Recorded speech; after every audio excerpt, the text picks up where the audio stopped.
Assalamualaikum warahmatullahi wabarakatuh. Perkenalkan, nama saya Balkis Nadiatillah Humairah dengan NIM 2111050300037. Di sini saya dari Prodi Akuntansi Syariah Fakultas Ekonomi dan Bisnis Islam.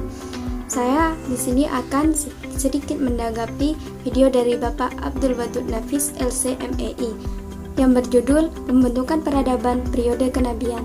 Nah, dalam pembentukan peradaban ini ada dua fase. Yang pertama yaitu fase Mekah dan yang kedua adalah fase Madinah.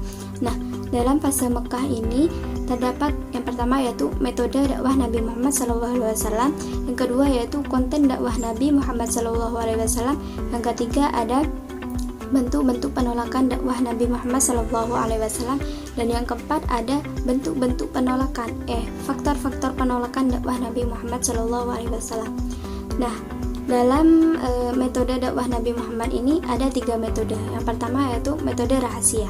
Nah, metode rahasia ini beliau berdakwah secara sembunyi-sembunyi yang diawali terlebih dahulu beliau mengajak istrinya, baru beliau mengajak para sahabat-sahabatnya.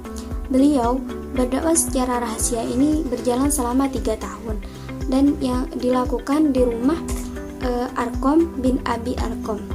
Dan yang kedua berdakwah dengan cara terang-terangan di Mekah. Nah, Rasulullah mengajak orang-orang Mekah untuk mendengarkan dakwah-dakwah beliau.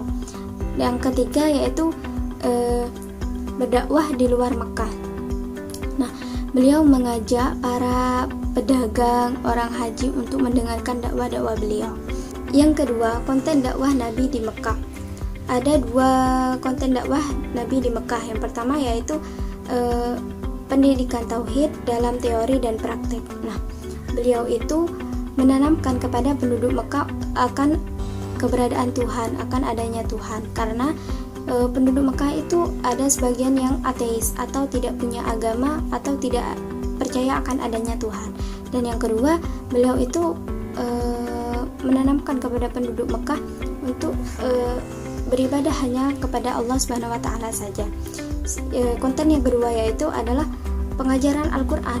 Beliau mengajari tentang cara membaca Al-Qur'an, isi kandungan Al-Qur'an, dan cara membaca Al-Qur'an yang baik dan benar.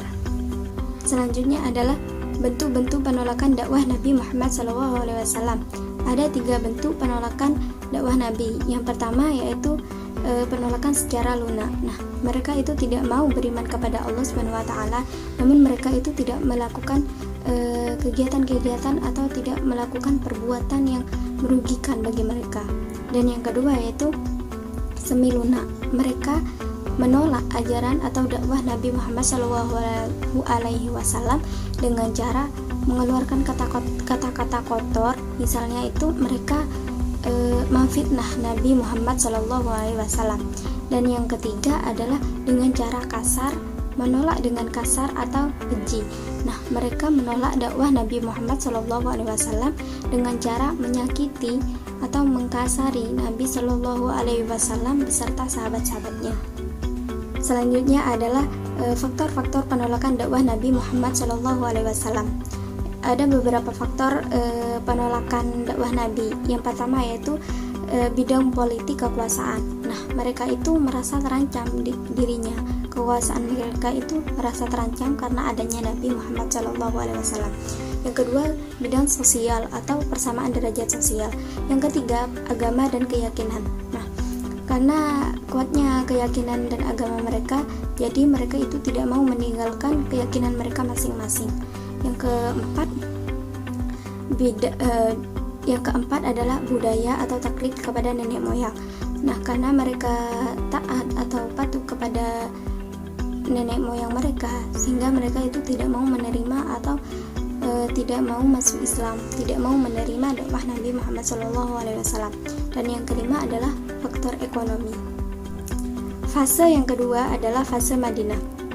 Nah, di Madinah ini sebelum beliau itu mendirikan rumahnya, Nabi Muhammad SAW terlebih dahulu membangun masjid yang bisa digunakan untuk bermusyawarah dengan sahabat dan bisa digunakan untuk mengajarkan ajaran tauhid. Dan yang kedua adalah mempersaudarakan kaum Ansor dan Muhajirin. Yang keempat adalah perjanjian saling membantu antara kaum muslimin dan orang yang bukan muslim atau yang biasa disebut dengan piagam Madinah. Dan yang keempat adalah meletakkan dasar-dasar politik, ekonomi, sosial untuk masyarakat baru. Dan yang kelima adalah mengadakan perjanjian dengan seluruh penduduk Madinah. Dan yang terakhir adalah memperkuat kekuatan militer. Selanjutnya adalah pembentukan peradaban Islam pada masa kenabian. Ada beberapa pembentukan peradaban Islam. Yang pertama yaitu madrasah ilmiah atau madrasah Arqam atau yang didirikan di rumah Arqam bin Abi Arqam. Dan yang kedua adalah madrasah Masjid Nabawi yang didirikan di Madinah. Yang kedua adalah Nabi sebagai pemimpin. Yang ketiga penerapan syariat-syariat Islam. Yang keempat pemeliharaan Al-Quran. Yang kelima adalah meningkatkan harkat dan derajat wanita. Yang keenam pengajaran baca dan tulis. Yang ketujuh adalah pembangunan masjid. Yang kedelapan adalah perkembangan sastra. Yang kesembilan adalah penghapusan perbudakan. Dan yang terakhir adalah pengembangan taktik perang dan diplomasi luar negeri.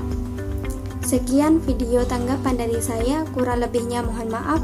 Wassalamualaikum warahmatullahi wabarakatuh.